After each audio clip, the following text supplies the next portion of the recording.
وزیر خارجہ سینٹ میں اظہار خیال کر رہے ہیں۔ قوم یک زباں ہو کر بات کر رہی ہے، اور آج کے دن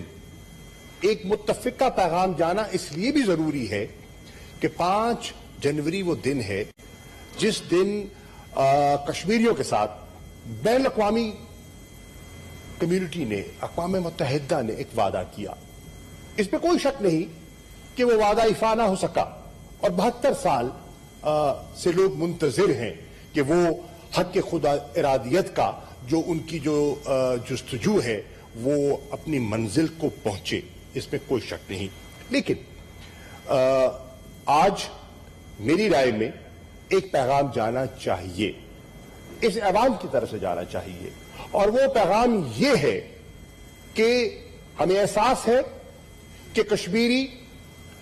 خاص طور پر جو مقبوضہ کشمیر میں بس رہے ہیں وہ کرب کی زندگی گزار رہے ہیں،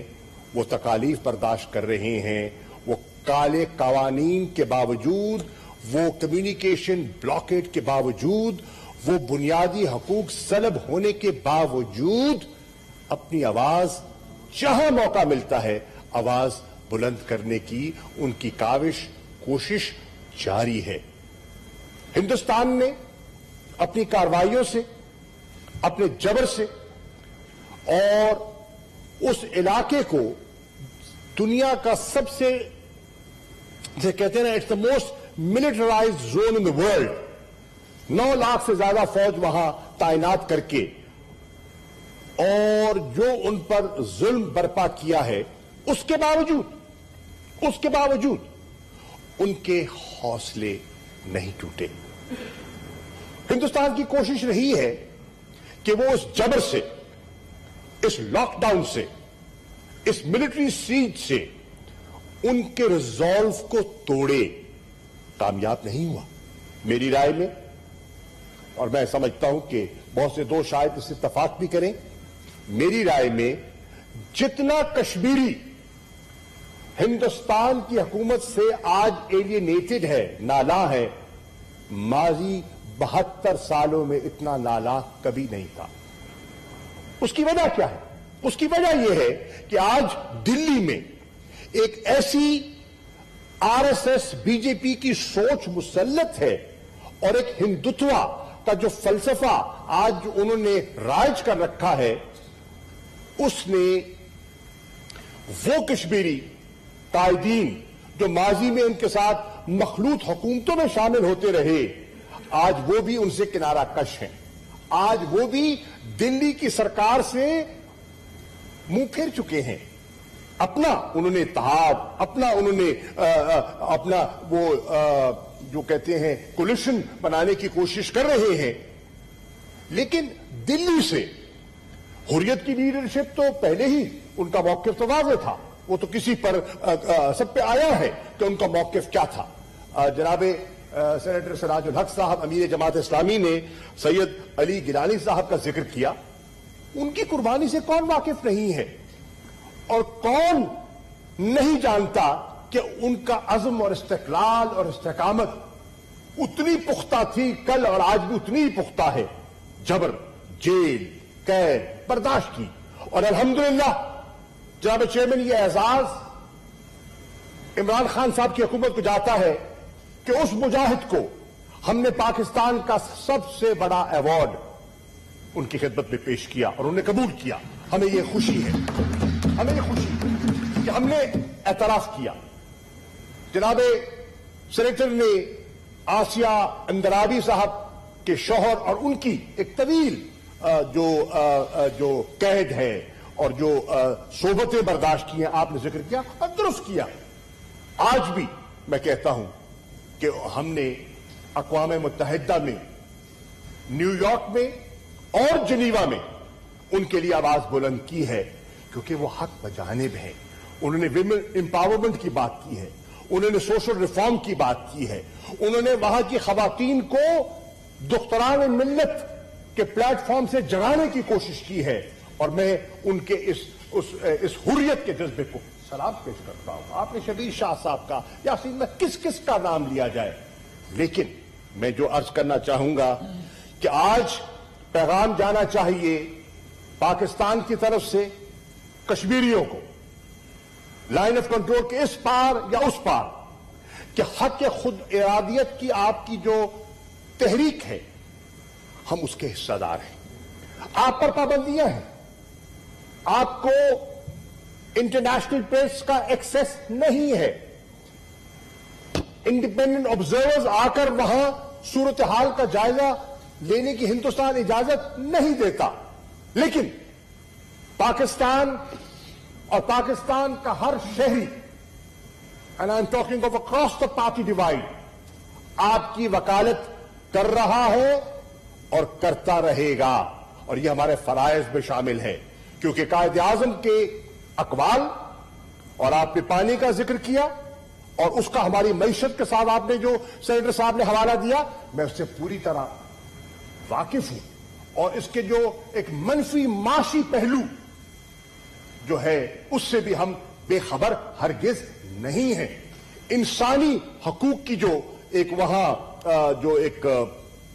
جو جس طرح ٹریمپل کیا جا رہا ہے, سینیٹر شہری رحمان صاحبہ نے اس کا ذکر کیا, اور انہوں نے یہ بھی حوالہ دیا کہ اب امریکہ میں ایک نئی ایڈمنسٹریشن جو ہے وہ آنے والی ہے, اور ان کا جو حوالہ تھا وہ پریزیڈنٹ الیکٹ جو بائیڈن کی طرف سے تھا. اور میں اتفاق کرتا ہوں ان سے کہ بالکل president elect Joe Biden foreign policy کے معاملات میں خاصا تجربہ رکھتے ہیں. وہ فارن ریلیشنز کمیٹی کے چیئرمین رہے ہیں, وہ امریکہ کے نائب صدر رہے ہیں, اور اس خطے سے پوری طرح واقف ہیں, اس خطے کے چیلنجز سے اور مسئلہ کشمیر سے واقف ہیں. اور انہوں نے, خوشائند بات یہ ہے کہ انہوں نے کشمیر میں جو انسانی حقوق کو جس بے دردی سے پامال کیا جا رہا ہے, انہوں نے اس پہ آواز بلند کی. میں امید کرتا ہوں کہ جب وہ اقتدار میں آتے ہیں اور یہ منصب سنبھالتے ہیں تو وہ اسی موقف پر قائم رہتے ہوئے کہ ہندوستان, چلیے جو مسئلہ ہے, جو ہمارا ایک ڈسپیوٹ چل رہا ہے, اس کی اپنی نوعیت ہے, اس کی اپنی اہمیت ہے, لیکن جہاں انسانی پہلو ہے, اگر اس پر ہی امریکہ ایک مؤثر آواز اٹھا لے, اور اگر جو بائیڈن کی ایڈمنسٹریشن اس پر ایک مؤثر آواز اٹھائے, اگر یورپ اور یورپین یونین جن کی یہ ویلیوز میں چیز شامل ہے اور وہ علمبردار ہیں انسانی حقوق کے, اگر وہ مؤثر آواز اٹھاتے ہیں تو کم از کم مقبوضہ کشمیر کے جو نہتے لوگ ہیں ان میں ایک امید کی ایک کرن جو ہے وہ جاگے گی, پھوٹے گی, اور ایک امید کا دیا ان کے سامنے جلے گا. مجھے اس میں کوئی شک نہیں, سینیٹر شہری رحمان صاحبہ نے ذوالفقار علی بھٹو صاحب کا حوالہ دیا, اور کشمیر کے لیے انہوں نے جو آواز بلند کی اس کا حوالہ دیا. میں اعتراف کرتا ہوں, بالکل اچھی بات. اور آپ کی جماعت کا سیاسی وجود ہی وہیں سے نکلا, اس میں کوئی شک نہیں, یہ تاریخ کا حصہ ہے اور ہم تاریخ کو جھٹلا نہیں سکتے. کاش جیسے آپ نے فرمایا کہ بھٹو صاحب نے اپنی تقریر میں فرمایا کہ اگر کشمیر کی اہمیت کو اجاگر کرتے ہوئے کہ اس کی اہمیت اتنی ہے کہ اگر 1000 سال جنگ لڑنی پڑے, I am ready for it, we are ready for it, لیکن کاش اس کے جانشین کشمیر سے اس طرح آنکھ نہ چراتے جس طرح ان نے چرائی ہے. بالکل میں یہ ریکارڈ کی بات کر رہا ہوں. کشمیر پر آج